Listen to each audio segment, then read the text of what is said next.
Hey, my name is Alice Bucknell, and I'm an artist and writer from the United States, currently based in London. My work typically involves using speculative fiction and game engines to fold together and think critically about futures involving architecture, technology, the environment, language, anthropology, and sort of non-human and machine intelligence. And today I want to talk a little bit about Libby Heaney's current exhibition at Artbyte Gallery in London. The exhibition is called The Evolution of Ent, QX. And the show kind of kicks off with you entering into the lobby of this pseudo tech company called QX, which has ostensibly harnessed the power of quantum computing to deliver a kind of unparalleled, immersive, computer-generated audiovisual experience. So when you enter the gallery, you see a pair of monitors that kind of present and hype up this technology in a really satirical ad campaign. The monitors are fitted with corporate tech slogans that Libby has pulled from IRL tech companies. And in the eyes of this corporate company, quantum computing is kind of seen through a really profit and novelty-driven incentive, which Libby kind of positions as a pretty seductive and breathless, but also really reductive understanding of this technology, like seen through a very sort of linear, progressive, capitalist lens. So the rest of the exhibition is really devoted to dissolving that binary, to splitting open that like hyper-capitalist vision of the future of quantum computing, to really break it apart and to honor maybe some of the quantum thinking and quantum feeling behind quantum computing, which is this idea kind of in physics that like all life is interconnected, like from a molecular standpoint, sort of ideas populated by the physicist Karen Barad, who says that the particles can be in multiple states at once and that everything affects everything else.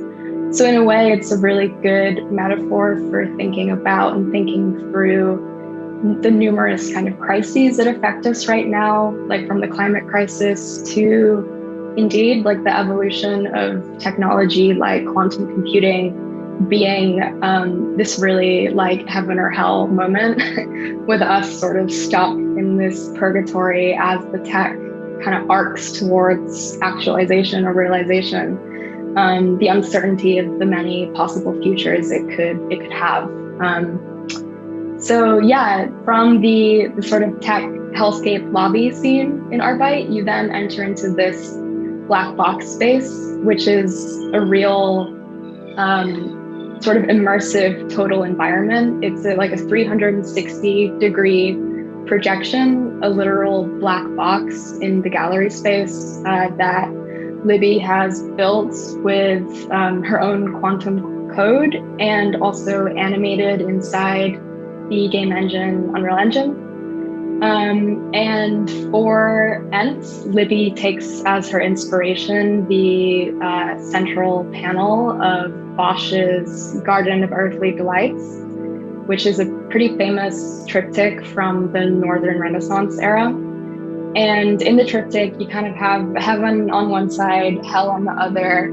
And then in the middle, there's this panel that's this kind of like Edenic, but also sort of grotesque, almost like orgy of life. Like there's all these kind of bodies colliding into each other. There's these bizarre, surrealist architectures emerging from fountains. And it's really this sort of like party at the end of the world vibe. So rather appropriately, Libby has taken that visual cue as the kind of groundwork for Ent.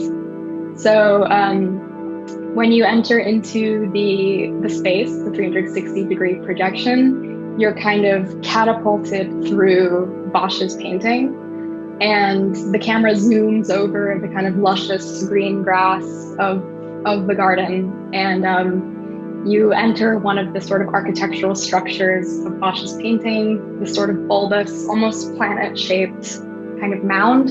And inside of it, as the camera gets closer and closer, you suddenly see this sort of glitching, pulsating, mutating figure or creature, which is actually a watercolor done by Libby that the artist then ran through quantum code. So you're actually witnessing the watercolor sketch kind of reproduce itself and split apart and re-atomize and kind of layer on top of itself. So after you hang out with this mutant life form for a little bit, the camera then plunges beneath the ocean surface, and all of these kind of writhing tentacles appear. Light dapples on the surface of the water. It's a very sort of calming and psychedelic environment, but it also kind of holds in it this idea of all these different kind of life forms being somehow interconnected. And there's this voice, this sort of disembodied voice that keeps playing around with different words that begin with "ent," like entanglement, entire.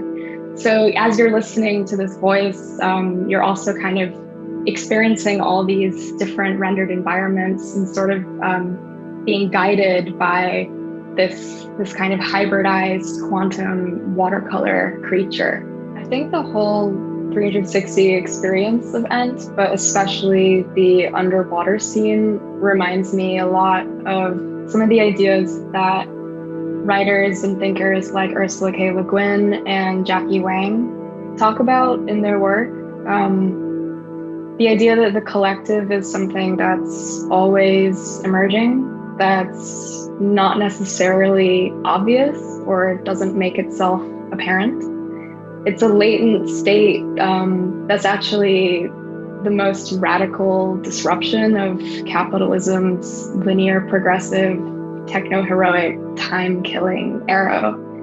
It's like in Le Guin's carrier bag theory of fiction. Quantum computing and quantum thinking can almost be seen as a carrier bag for storytelling that holds inside of it all of these possible futures. And I also think a lot about Jackie Wang's text, Oceanic Thinking as Communist Affect, which basically argued against Freud's thinking of the oceanic as a sort of regressive or childlike state that reflects a lack of agency, a lack of autonomy, or a checking out of the world.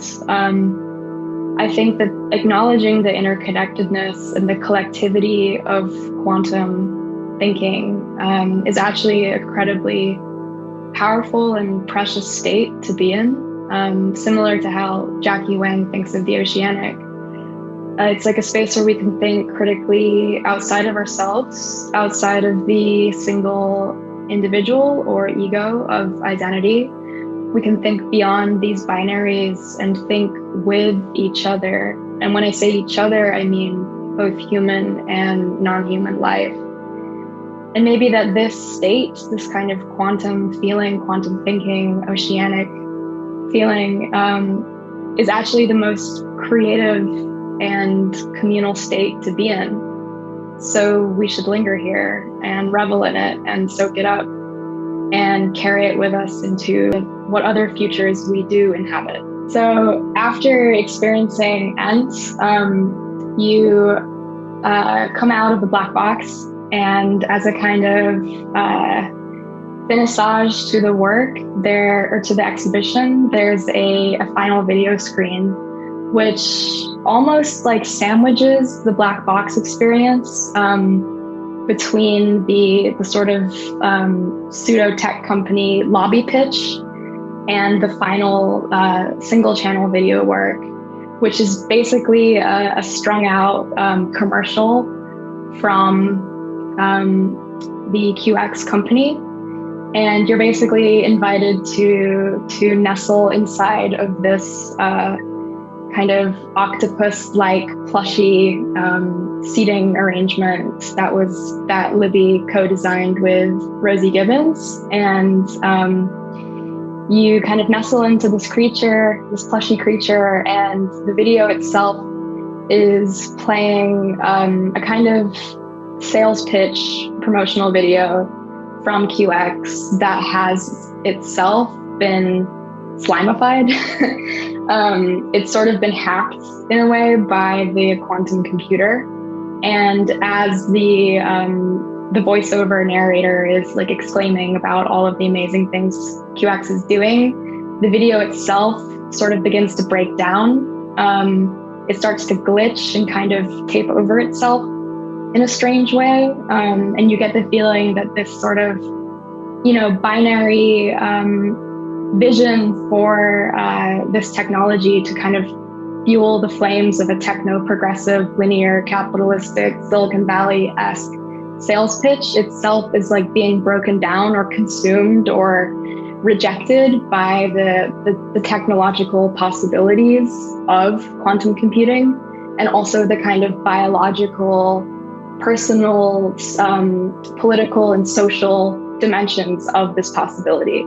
Because I think a huge kind of facet, for me at least, seeing the show is thinking about all of the different political and social potentials of quantum computing, not just from a technological perspective, but from a perspective that rejects certain binaries around like gender, identity, class, just thinking and holding like multiple possible futures at the same time, and recognizing the sort of radical interconnectedness of everything.